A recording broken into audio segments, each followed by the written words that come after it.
This is episode 10 of 10. Jesus Do Network. people really need to like say the numbers of our episodes? I don't know, but I do it every time. That's so great. now it's a habit. Okay, cool. We'll keep going, baby. You're doing a great job. Episode 10. You.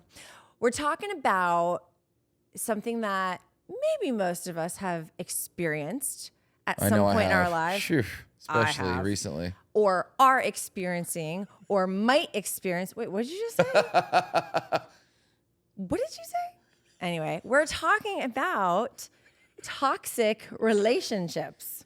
You're not in a toxic relationship. This isn't my a good look right body now. is found on a river somewhere, Right. y'all No. know what happened. This is not toxic. This is great.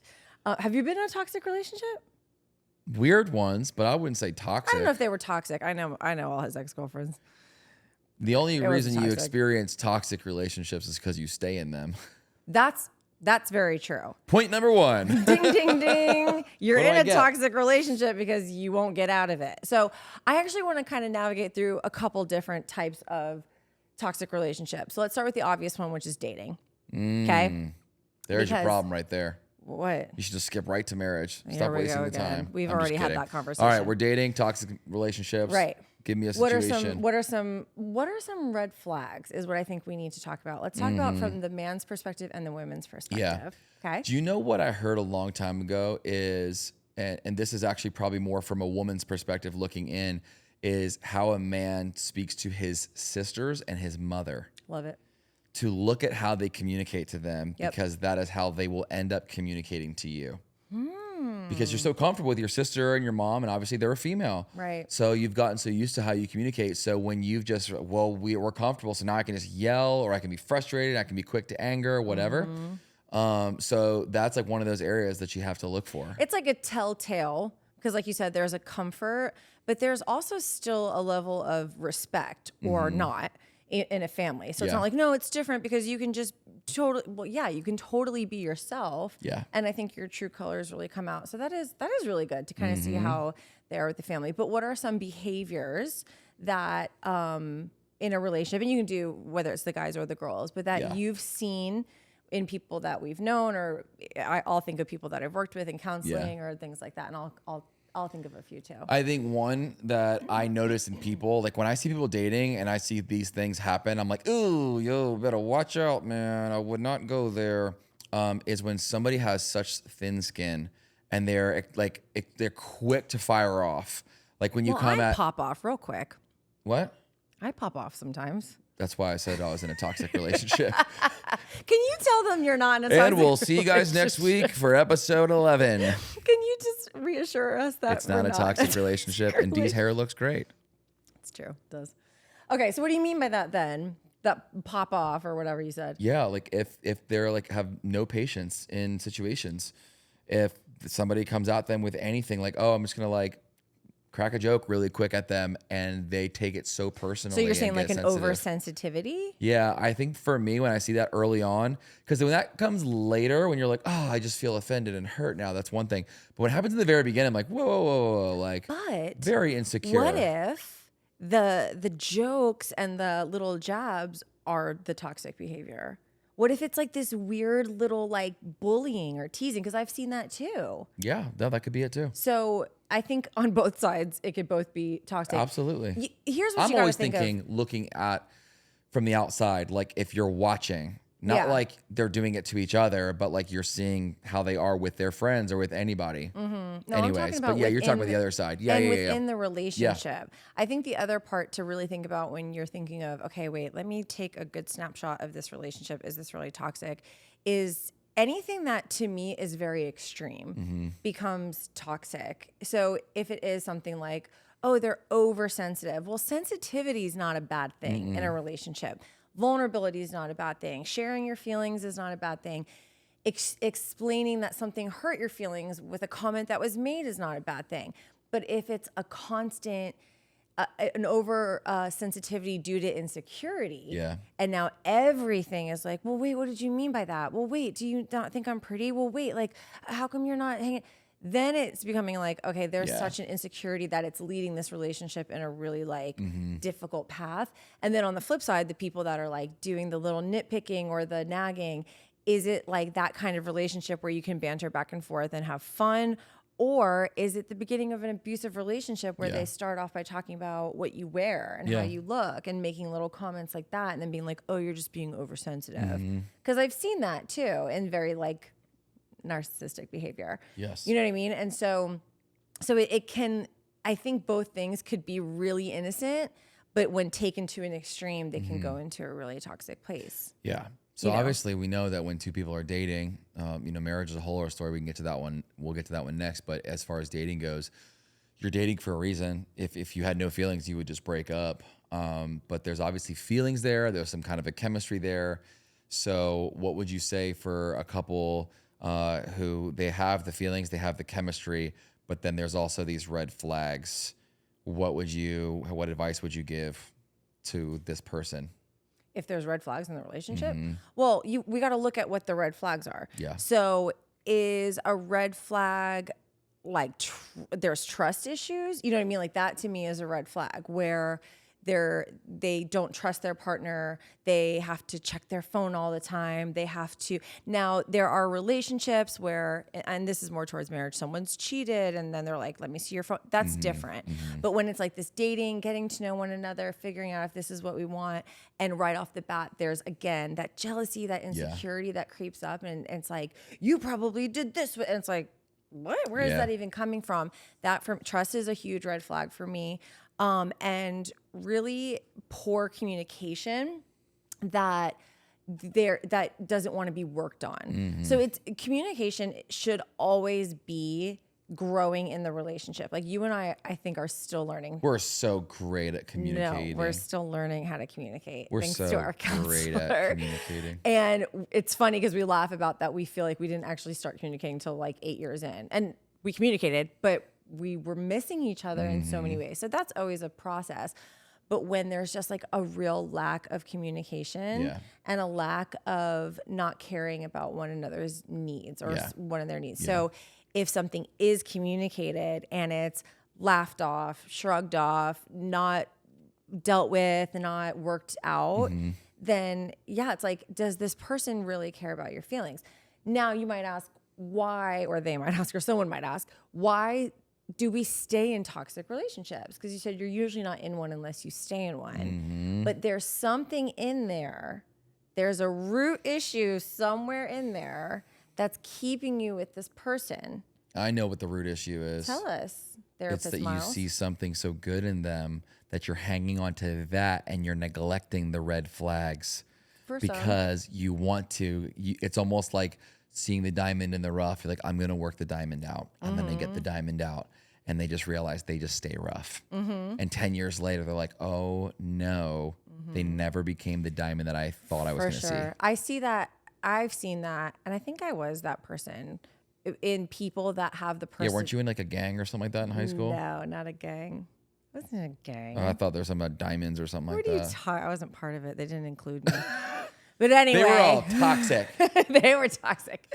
No, but I think that is for certain personalities. They feel like the fixers. They feel like the savers. They want to come in and they see something really good. Now, that could also be a good thing to help pull out the good in people that want that to come out.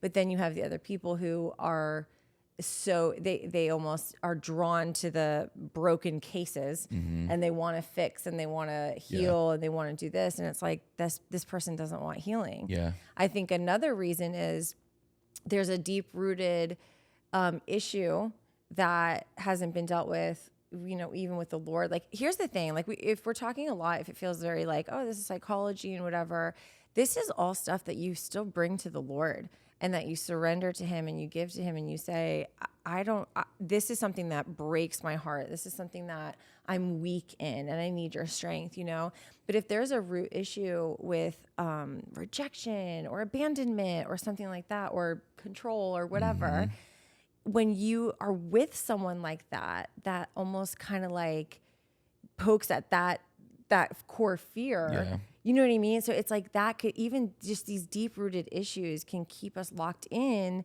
a relationship that's not good for us. Yeah. So I think the other part of it too is, like you said, we kind of feel this pressure, or we feel stuck.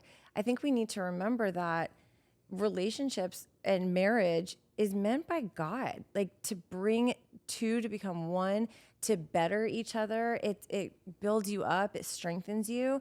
And so if you can look through the Bible and the person that you're dating is not doing these things for you, and they're not bringing you closer to Jesus, and they're not encouraging you, because I think for us, I was kind of a mess when we started dating. You were great, babe. And you did see the diamond in the rough. Like, you really did.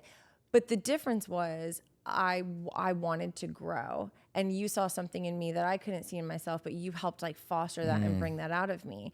So if I constantly was fighting back and sabotaging and hurting you and distancing myself, then at some point you should have, if I was like that, you should have disconnected from me, broken up, and moved on with your life. I'm glad you did, and I'm glad it worked out. Me too, babe. But I'm just saying, so there's ways that it works, but anytime it goes to that like extreme, when it just swings that way, it becomes very taxing. Yeah. You know? So I think if we have red flags and they're the extremes or whatever, and they're kind of like unchanging and they stay true to those things, I think just like what you had mentioned about yourself, like you wanted to grow, and the word I think about there is teachable. Yeah. Like when you're teachable and you're willing to still learn and grow and mature and all of that stuff, I think that is one of those signs that maybe you've recognized a non-toxic trait in somebody, you know? So to look for that, if your significant other is willing to change and be teachable, then I think you're in a pretty good situation. But oh boy, if you're with someone who wants to change you in every single way, that might be toxic. No, you don't go after somebody that you want to change. But you're Myles, trying to go how after often does that happen? all the time. That's why you should go after somebody that you don't want to But change. how I'm telling you, it happens all the time. Sure does. These girls start dating these guys, and then they're like, I don't like this, I don't like that. He doesn't go to church, he doesn't. And it's like, then why did you start dating him? Where'd you meet him at? Why are you sleeping with him? Whoa, jeez, you jumped there. Well, At the bar? No, you said. Oh, jeez, you this- said, where'd this you got meet? I was really wild. answering another question. This got wild. But it's like, yeah, if you're meeting some hood rat in a bar, Hood rat. and you're wanting some man of God, like, Yeah. I'm sorry, you're not gonna change him. That's my thing too, is like people, before you get into a full-blown relationship, bring them around people that you trust. Not just to meet them on a FaceTime call. I've seen so many people do that. Oh, I met him on FaceTime. So many times I've seen that happen. And I'm like, that tells them nothing. I could interview and sound like I'd be a great candidate to sell medical sales or medical devices and have never done it before in my life. But if I had one interview and one shot, I might be able to sell them, right? Anybody can sell themselves in one phone call, but to put them around people in your community and see how they are, their true colors will come out. Because you have many friends who are not swayed by their feelings. You are. Right. So put them around them. And then that just goes back to what we talked about last week, that God had created us to put us in community. So it's like the best thing you can do before you start dating, before you find yourself in a toxic relationship, is bring them into your community. And you'll see some testing happen there. And when your best friends who you trust and spiritual mentors, you know, people who are discipling you, pastors, whoever, they start to see, whoa, look at the fruit in this person's life. And they comment on it and all that stuff. Like, then that might be like a green light. Like, oh, wow, they are really great. Or they'll be like, NO. Like, do not. That's why you need honest people in your life. That's why I love Dee. She's always honest. I am. You have to have those people. I would have been the nice guy to be like, oh, I'm sure there's some great things about him. And Myles try to be will nice. find the diamond in the rough. I don't want to lose a friendship over a bad comment. You know what I mean? But like, Dee will just tell you how it is. I'll be like, she's not for you. Yeah, I you do can need those see people though, because they'll give it to you real, and they'll probably save you in the long run, like years of trauma. Seriously. Okay, what about toxic church relationships? Oh boy. I know. Yeah. There's something spiritual that happens when there's this, for some people, it's a trigger word. For other people, it's a holy word. And it should be a holy word, but when it's abused, it becomes a trigger word, obviously. And that word is submission. So when you come up under a church and pastors and leaders, and you are now submitted to their authority, and you say, I am here, they're going to be my shepherd. What it meant to be a shepherd and to be the sheep of a shepherd back in the day. I'm talking about people. I'm not talking about animals. It was like you submitted complete control to them. That for us just seems wild because you grew up in the land of the free and the home of the brave. Yeah, that's where you grew up. So you don't think about like coming up under somebody else's leadership. unless it's forced upon you. So anyways, when you do that though, sometimes you do it without even realizing it. I don't think you have to say a pledge of allegiance or anything like that to submit yourself under somebody. But when you say, this is my house, this is my home, this is my church, I'm going to be here, these are my leaders, I'm going to follow them, you are in agreement of submitting yourselves to them. So when you do that, when things get wild, and they do sometimes in the church, as my good friend Herson said one time, that, not the churches aren't all bad, but some of the people in the churches are bad. He deserves a quote. Somebody tag him in the comments, please. Make that a But that happens, right? screenshot. So when you jump in the beginning of a church, like everything is rainbows and butterflies and it's beautiful. And then you start to see true colors in people. And because you've been submitted spiritually, people find it very, very, very hard to leave because they feel this connection. It's almost like how people talk about when you sleep with somebody before marriage. It's like a soul tie. It's pretty much the same thing. Obviously different, but like it's like a soul tie. So it's very hard to break away. So you actually see people, they stay in these abusive church relationships for years past when they already saw the red flags and felt the red flags years ago. They still stay. Yeah. Yep. We've seen it time and time again. I think one of the biggest red flags is, I think there's a lot of things that you can look at and see, like just what we always say, like, where's their fruit? Where's the fruit of the Spirit in these people? And are they operating in it? And are they living in it? Where do you look for the fruit? Because you can't see it in preaching. No, in their family life, with their wife and husband, with their kids, even with the community, with their staff, if you're in staff, or anything outside of like the limelight and the stage, and like seeing, because anybody, like just like you said, like the FaceTime call, anybody can put on a face and do what they need to do. I think for me, one of the biggest red flags, or one of the biggest things of like, okay, this is toxic leadership, is if you know that you can truly hear from the Lord, if the Lord speaks to you, which he can speak to all of us, if he's confirmed something in his word, if he's shared something in your heart, put a dream inside of you, someone's confirmed it, however it is that the Lord has spoken to you and confirmed things.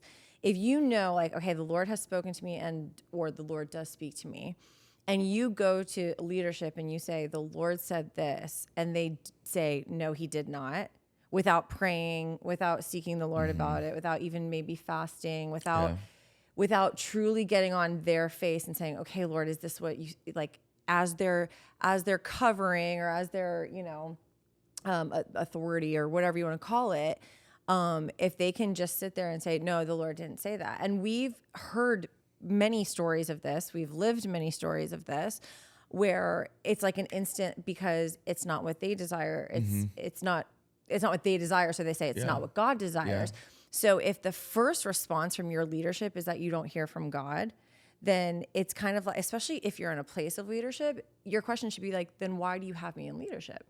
Because if you don't trust that I can hear from the Lord about something in my own life, then how do you expect me to hear from the Lord when I preach to the youth, or lead worship, or lead the kids, or greet people, or play the drums, or whatever it is? So all these things, it's like you have to have, now again, if you say to someone, I believe the Lord's telling me this, can you pray about it? And they do, and they seek the Lord, and they come back and they say, listen, this is what I heard. Yeah. But even then, like, I remember we met, it was Pastor John McKenzie of Hope Fellowship. He's one of the greatest men and pastors alive. One of the greatest. He's amazing. But such a father. Yeah, he is. But that's what I'm going to talk about next. He told a story about someone who came to him and said, I think the Lord said this. Can you pray about it? He did. He said, listen, I don't think this is what the Lord is saying. He said, but I'm going to trust that you're going to hear from the Lord, and I'm going to bless you, and I'm going to cover you, and I'm going to pray for you.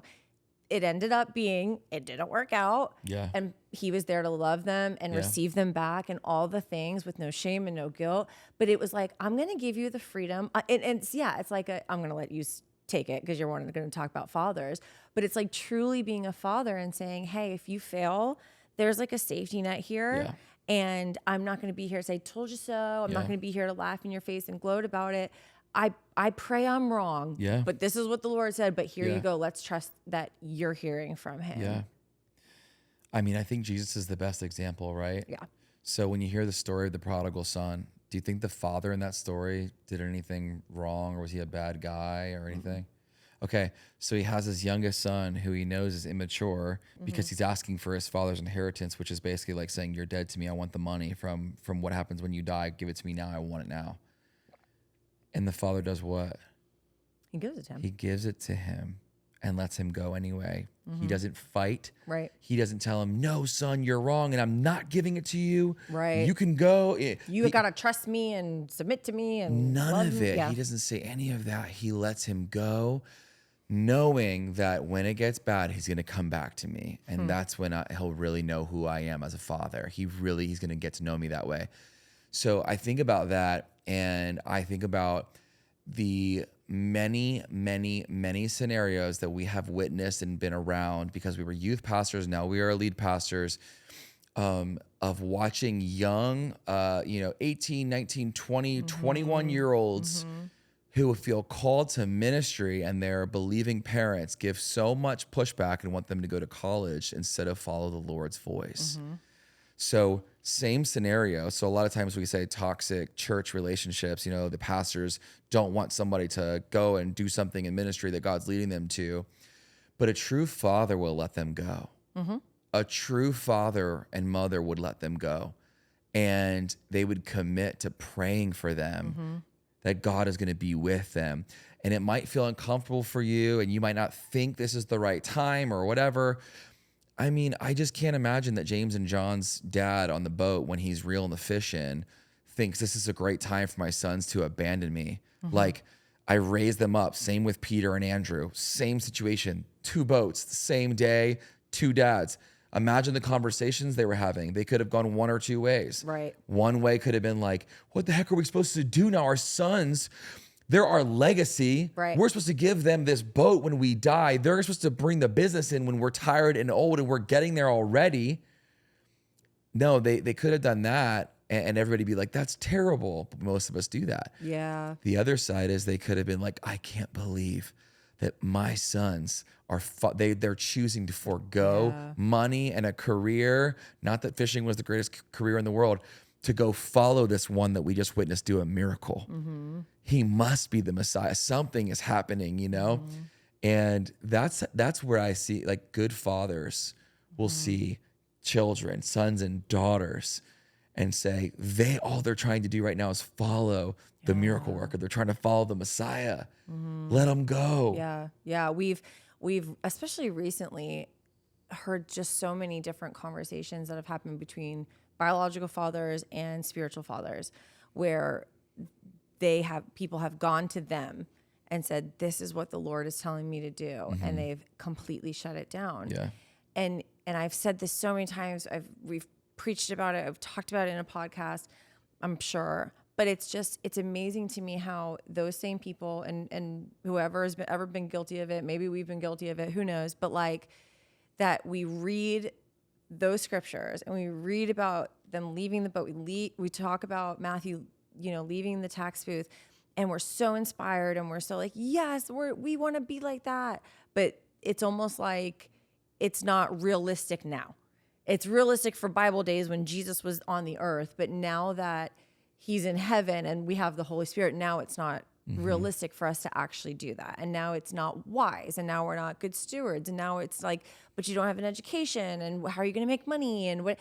And so it's like, so are we all in for Jesus or are we not? Yeah. You know what I mean? But so kind of bringing it back to the relational side of it is surrounding yourself with people that are rooted in the word, that have fruits of the Spirit that you see throughout their life. Like if you are at a church, watch how that man loves his wife and treats his wife and talks to his wife off the stage, not just calls her hot from the stage or whatever, which these pastors love to do. Or they post for their birthday, but you never see their pictures throughout the whole year. If you go on, listen, this is just my own advice, okay? But if you go on their Instagram and you cannot find their wife and children, I'm sorry, to me, that is a red flag.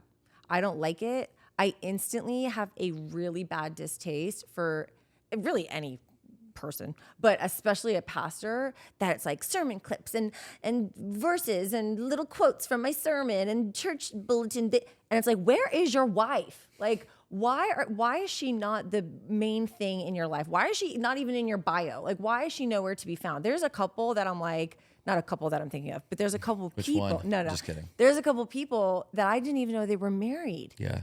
until you said something about, all right, I can't remember who it was. But so it's like, do they value and respect and love their wife, their family? Because that is their first ministry, or it should be at least. That's what the Lord's entrusted them with, even more importantly than the church. So find the fruit in these people and then be able to like come under that covering or that, submit under that, because now this is good. This is good ground. This is a good place to be. This is a safe place to be, and I know it's sometimes it's hard, and sometimes we learn years later, like, oh, okay, they're not the person I thought I was. But it's like you have that discernment and you pray and you look for the things that align with the word to make sure that, okay, whether it's your relationship, whether it's your spiritual, whatever authority, whether it's friendships, whatever it looks like, if they're pulling you down and they're pulling you away from Jesus, and it's like a misery loves company thing, or it's always this kind of like, oh my gosh, I feel so empty. Yeah. It's like you've got to surround yourself with those people that you want to be with. You always say, not you want to be with, but you want to be like too. But you always say, if I can't inspire them and they don't inspire me, I don't even want to spend time with them. There's no reason. What's the point? Yeah. So I think what we've learned is you need to look for fruit. So just like in a church, before you submit somewhere to say, I'm going to be here, look for the fruit. Yeah. Before you get into a relationship, look for the fruit. You can't find the fruit by dating them, by the way. It's too late. You're already dating them. Find the fruit, look for the fruit before you start dating somebody. And you might be in a good relationship later on, huh? Amen. Amen. Amen. My foot's asleep. Help me, I'm in a toxic relationship. They're going to think that, Myles. Whoa. That was way better.